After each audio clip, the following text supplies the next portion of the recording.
예, 계엄에 관한 국정조사가 열리지 않았습니까? 그죠? 네네. 근데 일단은 그 증인들이 출석을 했는데 오늘 탄핵 심판 5차 변론에요. 그래서 주목이 됐는데 그 뭐 예를 들면 이진우 수방사령관인가요? 이 사람 같은 경우에는 대답을 잘 안 하고 이랬던 것 같은데 어떻게 보십니까? 네, 그 4차 변론 핵심 주장하고 예, 오늘 5차 변론 사이에는 사실과 좀 다른 점들이 좀 많이 있어서 어느 예, 한쪽에서는 거짓말을 하고 있다는 것이 좀 드러나고 있다 이렇게 보고 있고요. 예, 윤석열 대통령 측에서는 비상계엄 당일날 국회에 진입한 계엄군에 국회의원이 아니라 요원들을 끌어내라고 지시했다는 내용 하나 하고요. 예, 또 국회의 계엄 해제 직후에 계엄군을 철수시켰다는 게 대통령 측의 입장이고요. 예, 그리고 각종근 특전사령관의 입장은 또 다릅니다.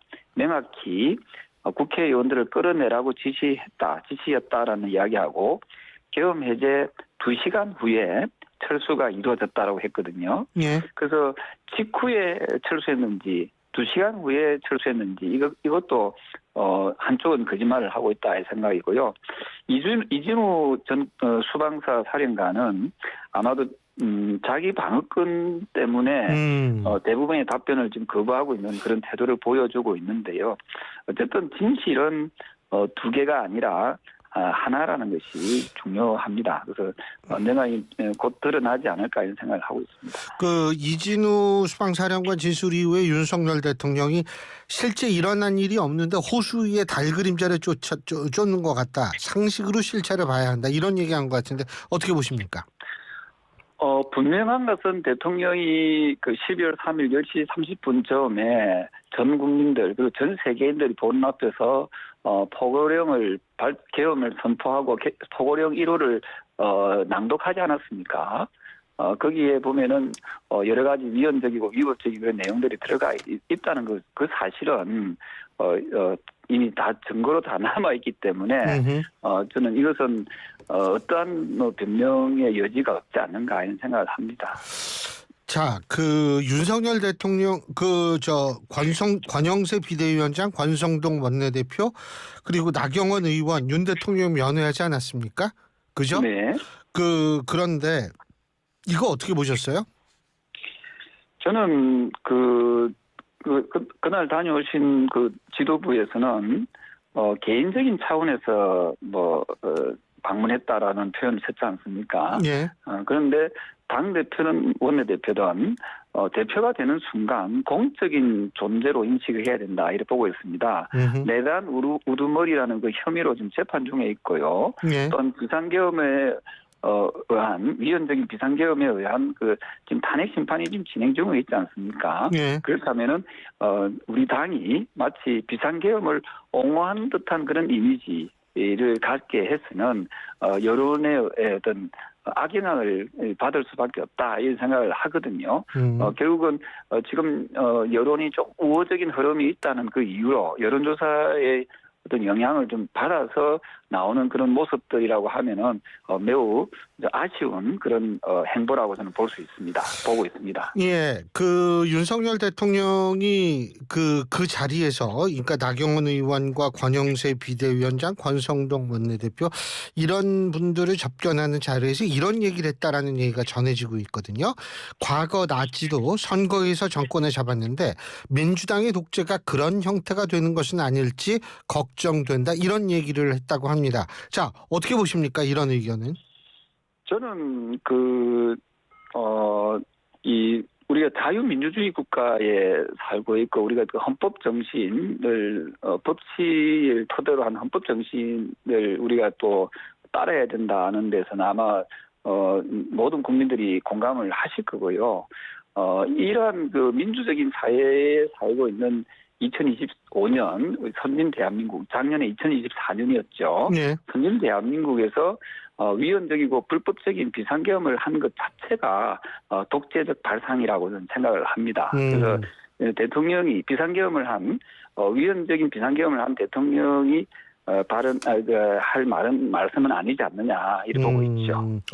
알겠습니다. 근데 그 어쨌든 윤석열 대통령 물론 그 메시지도 내고 이렇게 계속 이런 식의 메시지 정치 혹은 뭐 옥중 정치를 계속 이어가는데 이게 국민의힘의 지금 현재 지지를 유지하는 데 도움이 된다고 보십니까?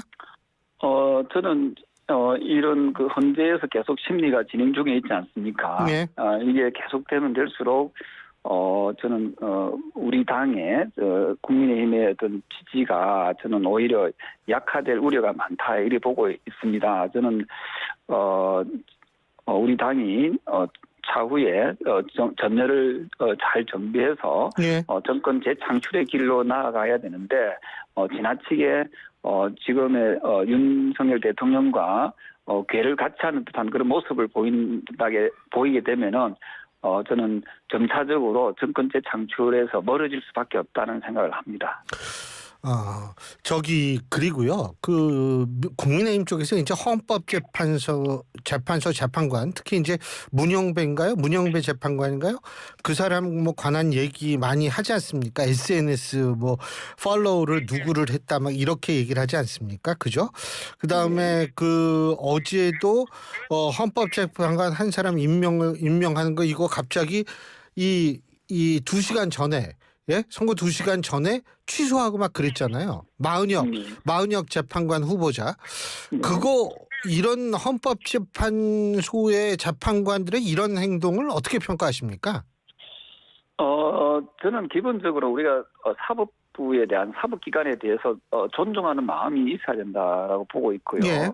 그리고 우리 국민의힘이든 더불어민주당이든 우리 정치권에서는 가능하면은 사법부나 헌법재판소에 대해서 왈가왈부하는 그런 모습들 또 압력을 넣는 듯한 그런 모습들은 썩 좋아 보이지는 않습니다. 저는 우리 정치인들은 국민들을 바라보고 가야 된다 이렇게 보고 있거든요. 12월 3일 날 비상계엄으로 인해서 아직까지도 많은 국민들께서 저는 고통을 받고 있다라고 보고 있거든요. 최근에 제가 설날 연휴 때 만나봤던 시민들에 의하면은 지금도 밤늦게까지 어떤 밤잠을 이루지 못하는 그런 고통 속에서 좀 있는 분들이 많이 계십니다. 그게 다 12.3 비상계엄의 후유증이라 생각을 하거든요. 예. 그렇다면 우리 정치라는 것은 어떤 특정인 권력자에게 충성하는 것이 아니라 국민들께 국가에 충성하는 것이 저는 진정한 정치인이고 정당이어야 된다 이렇게 보고 있습니다. 아니 제가 이거 여쭤본 게 헌법재판소가 사실 조금 거기 있는 재판관들이 스스로가 좀 논란을 일으킨 행동을 했기 때문에 이것이 이런 상황에서 헌법재판소가 어떤 결정을 내렸을 때 이게 또 다른 분란을 일으킬 소지가 있지 않을까 걱정이 돼서 제가 여쭤본 거였거든요. 네, 그래서 저는 어쨌든 사법부의 판단에 대해서는 여야가 또 정치인들은 저는 그것을 겸허히 수용할 마음의 자세는 되어 있어야 된다 이렇게 보고 있거든요. 지금 헌법재판관 한 명의 임명 문제를 가지고 지금 또 여러 가지 논란이 있지 않습니까? 이 부분에 대해서도 우리 청취자 여러분께 분명하게 말씀드립니다만은 추경호 당시 국민의힘 원내대표는 이런 말을 했습니다. 11월 19일입니다. 12월 3일이 비상계엄을 한 날이면은 12월 19일 날 어떤 얘기를 했는가 하면은 사흘 뒤 22일까지 국회 추천 헌법재판관 3명의 추천을 마무리하기로 어제 여야가 합의했습니다라고 발언을 했거든요. 그래서 3명의 그 헌법재판관에 대해서 여야가 합의를 했던 겁니다. 그래서 국회에서 통과시킨 걸 가지고 아직도 이걸 임명을 보류하는 것은 이건 과연 국회를 여야를 떠나서 아주 무시하는 그런 행위다 이렇게 보고 있거든요. 그래서 그 헌법재판관의 어떤 임명 문제를 가지고 지금 와서 이 서로가 어떤 비판하고 주장하는 것은 저는 잘못됐다 이렇게 보고 있습니다. 근데 이제 그 마은혁 후보자인가요? 그 사람 이제 임명하는 거 문제 얘기하면서 민주당은 이거 최상목 권한대행이 이거 임명 안 하면 탄핵하겠다고 나오는데 그건 어떻게 탄핵도 고려한다라고 그러죠? 탄핵도 고려한다라고 얘기하는데 이건 어떻게 보세요? 저는 그렇게까지 지금 가덕이나 국민들께서 탄핵에 대한 피로도와 또 스트레스를 많이 받고 있는 상황에서 그렇게까지 가는 것은 오히려 민주당에 썩 좋아 보이지는 않습니다. 다만 앞서 말씀드린 저는 이제 원칙을 말씀드리는 거거든요.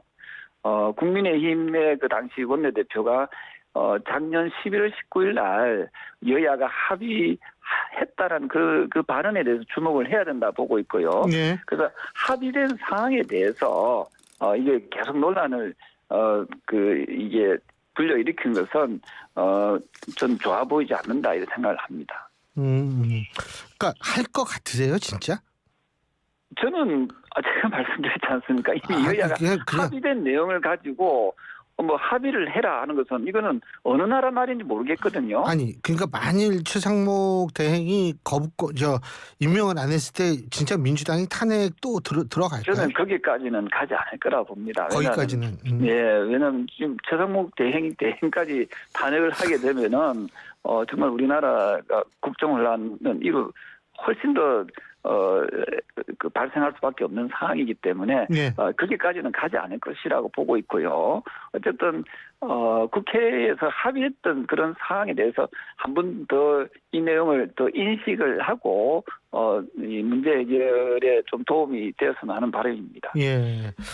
누군 그러더라고요. 이렇게 자꾸 탄핵 그러면 이거 결국 나한테까지 오는 거 아니야? 뭐 이런 얘기를 하더라고요. 장관도 네, 아닌데. 그동안에 사실은 오늘도 제가 여러 시민들과 만나서 얘기했습니다만 12월 3일 날 비상계엄을 하기 그 직전까지만 해도 일반 시민들께서는 야당 민주당에 대한 그 원성이 자자했다거든요. 왜냐하면 자기들 마음에 안 들면 무조건 지금 말씀하신 대로 탄핵을 계속 주장을 하고 또 그렇게 했기 때문에 그런데 12월 3일 날 비상계엄으로 인해서 민주당 야당의 그런 전행들이 많이 묻힌 그런 측면이 없지 않아 있습니다. 그런데 또 다시 탄핵에 대한 이게 계속 또 연달아 이어진다면은 아마도 악영향은 아마 민주당에 훨씬 더 많이 있을 것이다 저는 그렇게 봅니다. 지금 민주당 얘기가 나왔으니까 말인데 요새 그 이재명 대표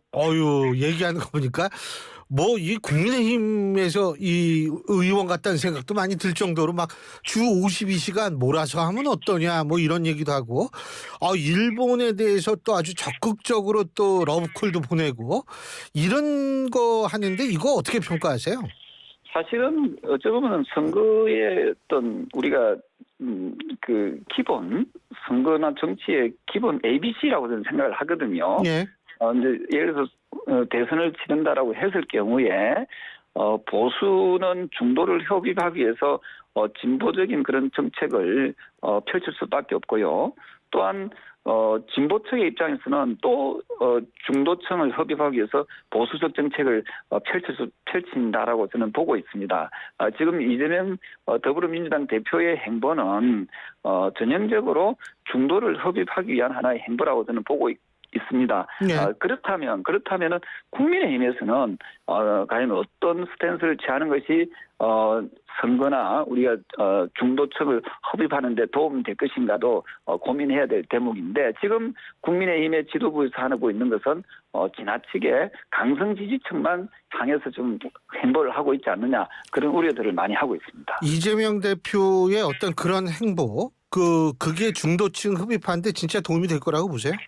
저는 일부 좀 여론조사에서도 드러났지만은 일부 중도층 흡입에는 도움이 될 수도 있다 이렇게 보고 있거든요. 물론 또 그렇지 않게 보는 저는 가식이고 위선이다라고 또 우리 당에서도 비판하고 있지 않습니까? 하지만 어쨌든 선거라는 것은 중도층을 어느 쪽에서 더 많이 어느 진영에서 더 많이 중도층을 흡입하느냐 하는데 그런 어떤 간건이기 때문에 지금 더불어민주당은 그 행보를 좀 더 빨리 하고 있는 건 아닌가 하는 생각을 하고 있고요. 어쨌든 모든 것은 국민들께서 판단할 문제이기 때문에 좀 지켜보면 좋겠다는 생각을 합니다. 그리고 국민의힘 박준태 의원이 어제 공수처 박준태 의원을 중심으로 정확히 얘기한다면 공수처 폐지 법안 발의했다고 하는데 이 부분은 어떻게 보세요? 사실은 공수처라는 것은 그 민주당 야당에서 밀어붙여서 만들어 놓은 일종의 옥상옥의 기관이지 않습니까? 이런 그 탄핵 국면의 어떤 상황들이 끝나고 나면은 그러한 부분이 점검은 해봐야 되겠지만 지금의 타이밍은 아니라고 보고 있거든요. 지금은 우리 국민들께서 민생에 대한 그 어떤 민생 정치에 대해서는 상당히 좀 갈구하고 있습니다. 사실 지금 굉장히 좀 내수 시장이 좀 얼어붙고 있고요. 또한 트럼프 2기 정부, 즉 미국과의 그런 관계 설정에 있어서 국민들께서 굉장히 불안해하고 있거든요. 따라서 우리 정치권에서 특히 여당에서는 민생 정치와 관련된 정책에 좀 더 관심을 가지고 몰두하는 것이 바람직하지 않나 저는 그렇게 보고 있습니다. 그 오늘 그 보셨죠? 조경태 의원님도 그 울산시장 선거 개입 문제 항소심에서 송철호 전 시장, 황운하 의원이 무죄 선고를 받았습니다. 이건 어떻게 평가하고 계십니까? 사실 이분들이 1심에서는 무려 3년형 선고를 받지 않았습니까? 예. 근데 2심에서 보면은 어떤 판결을 내렸는가 하면은 공소 사실이 유죄라는 의심이 든다는 것은 사실이다. 즉 그 유죄 의심은 들지만 뭐 합리적 의심의 여지 없이 증명되지 않아 이를 유죄로 판단한 원심에는 사실조의 및 법리 오해로 판결에 영향을 미친 피급이 있다. 이 무슨 말인지 저도 잘 이해가 안 되거든요. 복잡하네요. 유죄 의심은 드나 증명이 부족하다는 뜻인데 그렇다면 1심에서의 재판부의 판사는 왜 3년형을 때렸는지 3년형을 선고했는지 사실 이걸 보고 우리 국민들께서는 어떻게 받아들일지에 참 우려스러운 부분이 있습니다. 물론 저는 재판부의 판단은 존중해야 된다고 생각을 합니다만은 어쨌든 1심과 2심의 괴리감이 너무 크기 때문에 혹시나 이러한 부분들이 사법부의 불신으로 이어질 우려에 대해서도 상당히 좀 염려스러운 부분이다. 저는 그렇게 봅니다. 참. 그리고 한동훈 대표 보니까 요번 주말에 또 출마를 공식 선언한다 이런 보도도 있고 그런데 어떻게 보세요? 네, 최근에 한 대표를 예. 좀 만나서 이런저런 말씀을 나눠봤습니다만은 예.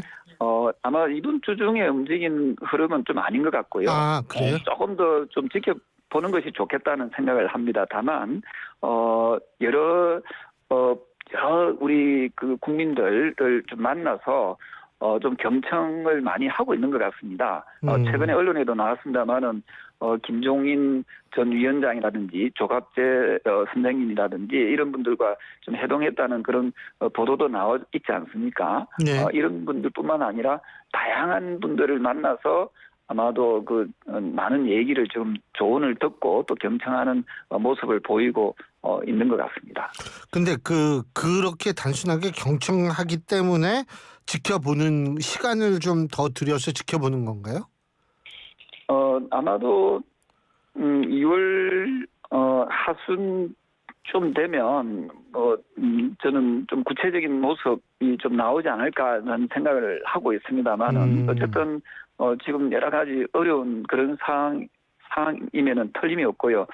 이럴수록 한동훈 전 대표에 대한 어떤 생각 또는 그 공간들이 좀 더 넓어지지 않을까 저는 생각을 하고 있습니다.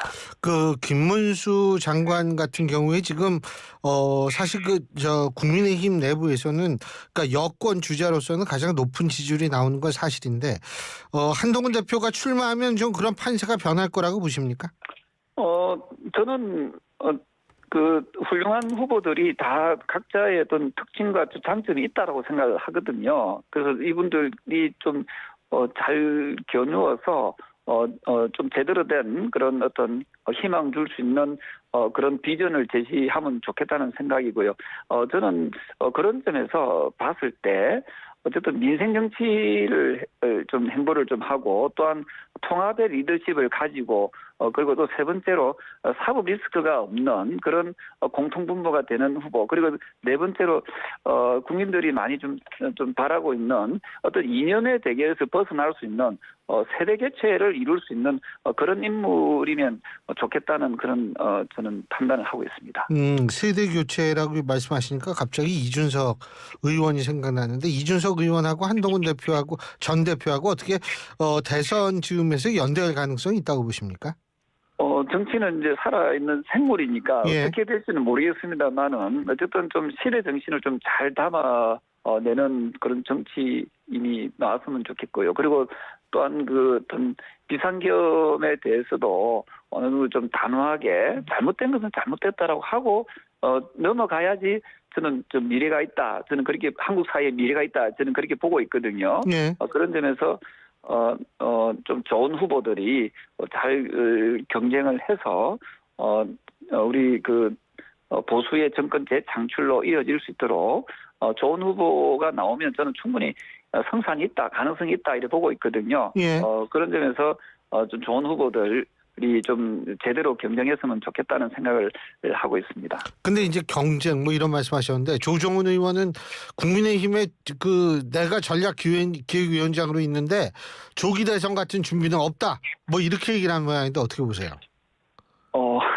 그거는 뭐 또 조 의원의 또 생각일 수도 있고요. 어쨌든 탄핵을 받아들일지 안 받아들일지는 반반이지 않겠습니까? 예. 50%의 가능성과 50%의 또 가능성이 없음이 있습니다만 어쨌든 정당이라는 것은 정권 창출이 또 주 목적이고 목표이기 때문에 미리 이런 부분에 대해서도 준비하고 대비해 나갈 수밖에 없다. 이런 현실적인 문제를 제가 말씀드리는 거거든요. 그랬을 때 지금 말씀드렸던 그런 내용이 좀 충족될 수 있는 그런 좀 유능한, 또 국민들로부터 좀 신망을 얻을 수 있는 그런 후보군들이 나와서 저는 정권 재창출의 그 열망을, 우리 당을 지지하는 그런 국민들께 좀 충족시킬 수 있는 그런 부분까지 이어졌으면 좋겠다는 생각을 합니다.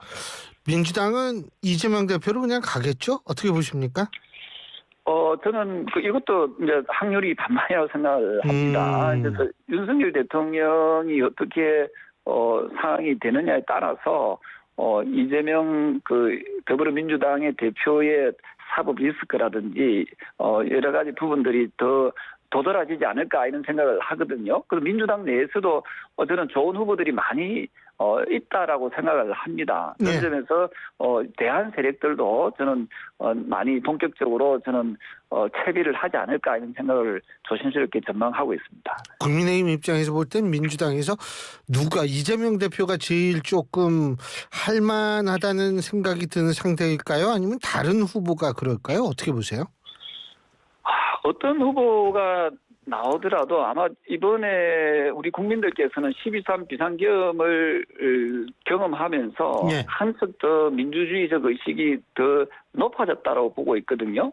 그런 점에서 저는 국민들의 어떤 눈높이에 맞는 그런 후보가 저는 과거에 비해서 훨씬 더 까다로워질 수밖에 없다는 생각이죠. 그래서 그 선택에 대해서는 오로지 국민들께서 판단할 문제입니다. 그런데 제가 봤을 때는 지금의 여러 가지 경제 상황이나 또는 국제 정세의 흐름, 그리고 우리나라의 안보적인 흐름을 봤을 때 제가 조금 더 국민의힘의 입장에서 봤을 때는 정권 재창출을 통해서 좀 더 안정감을 구현하는 것이 좋지 않을까 하는 생각을 하고 있습니다.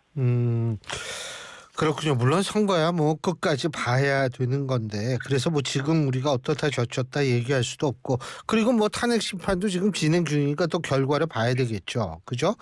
자, 마지막으로 제가 한 가지만 더 여쭤볼 것이 뭐냐면, 지금 이준석 의원 같은 분이 다시 국민의힘에 들어올 확률은 좀 있다고 보세요? 저는 어쨌든 보수가 정권을 다시 재창출하기 위했을 때, 예. 위한다라고 했을 때 저는 대통합의 정신도 저는 살려나가야 된다고 보고 있고요.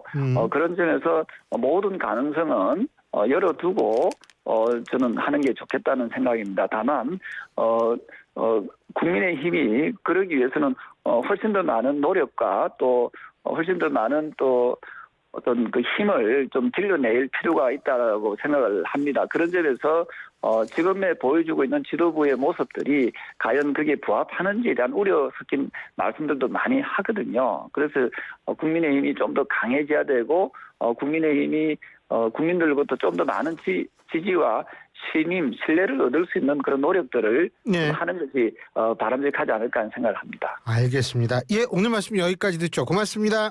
네, 감사합니다. 예.